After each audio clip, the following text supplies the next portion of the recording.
Bonjour les festivaliers, mais bonjour également les petits fêtards et les grandes fêtardes qui s'amoncellent comme des têtards devant de grandes scènes extérieures ou de plus petites intérieures parfois, afin de gober de la musique notamment, jusqu'à leur métamorphose finale complète en une foule opaque et dense. Bon Manu, je ne sais pas si tu écoutes vraiment ma chronique ou si tu es parti prendre une gorgée d'eau dans le corridor, mais je profite de ton absence pour avouer aux auditeurs et aux auditrices que je reprends textuellement la même introduction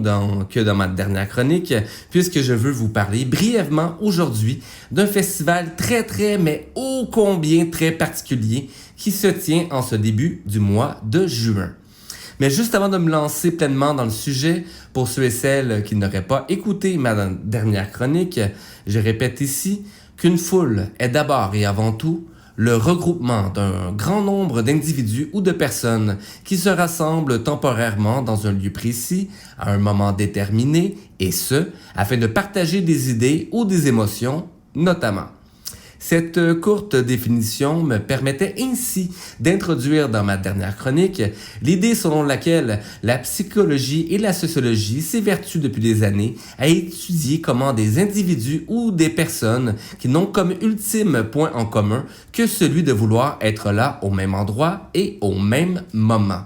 Plus précisément, comme je le disais précédemment, ces sciences molles étudient comment des personnes se fusionnent comme si des centaines de petits têtards ne formaient plus qu'un seul et immense méga-giga-tétard avec son énergie et sa personnalité propre. En effet, de nombreuses études sur le sujet ont cherché à expliquer la manière dont la psyché, mais surtout la manière dont le comportement d'une foule diffère de celle des individus ou des personnes qui la composent. Dans cette voie, j'en ai pas parlé dans ma dernière chronique, mais je crois qu'il y a un parallèle à faire entre une foule et des personnes qui se rassemblent et s'unissent, par exemple, dans des rapports sexuels.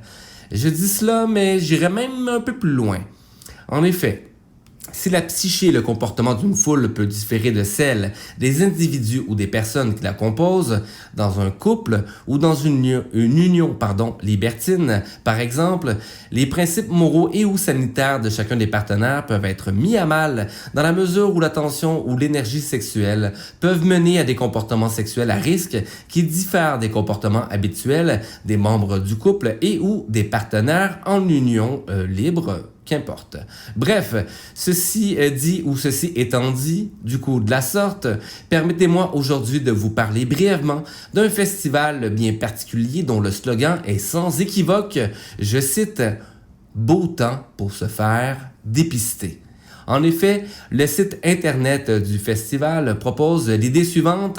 Le Dépistafest te match avec la solution de dépistage d'infections transmises sexuellement et par le sang, ou ITSS, parfaite pour toi.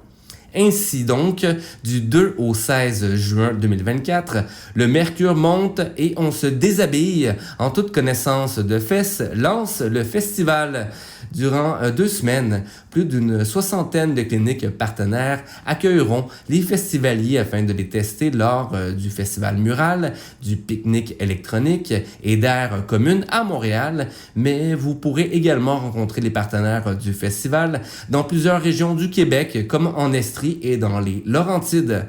L'initiative cherche avec humour et une langue vivante à décomplexer les jeunes de 18 à 35 ans quant à leur santé sexuelle et la prise de rendez-vous pour un dépistage. En effet, comme le rappelle la journaliste Sylvia Galipo depuis près de 3 ans à la presse, le Dépistafest est un festival de dépistage des ITSS, mais plus que tout, l'objectif du festival est de décomplexer le dépistage et de faciliter la prise de rendez-vous pour en faire une habitude annuelle. Rappelons que 40 000 Québécois reçoivent un diagnostic d'ITSS chaque année et les jeunes de 15 à 24 ans sont surreprésentés avec plus du quart des infections. Notons que le dépistage vise à détecter la présence d'une maladie à un stade précoce chez les personnes en apparence en bonne santé afin de la traiter rapidement et ainsi freiner la propagation. De plus, grâce au site internet du Dépistafest et ses partenaires qui contribuent au festival, en moins d'1 minute, tout le monde peut trouver la clinique de dépistage la mieux adaptée à ses besoins dans leur région. Bref, si je me fie au communiqué du festival, le Dépistafest, c'est surtout un prétexte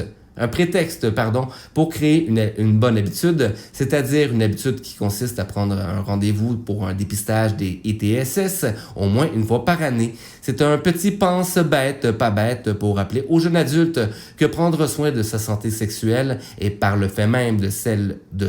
sa ou ses partenaires, c'est chaud. Oh. Bref, un dépistage par année ou lorsque l'on change de partenaire doit devenir une nouvelle norme en matière de santé et de prévention, mon cher Manu. Et le Dépistafest fait œuvre utile afin de convaincre les jeunes et moins jeunes actifs sexuellement. Sur ce, je vous souhaite une bonne et saine sexualité, chers auditeurs et chères auditrices, et même toi, bon cher Manu.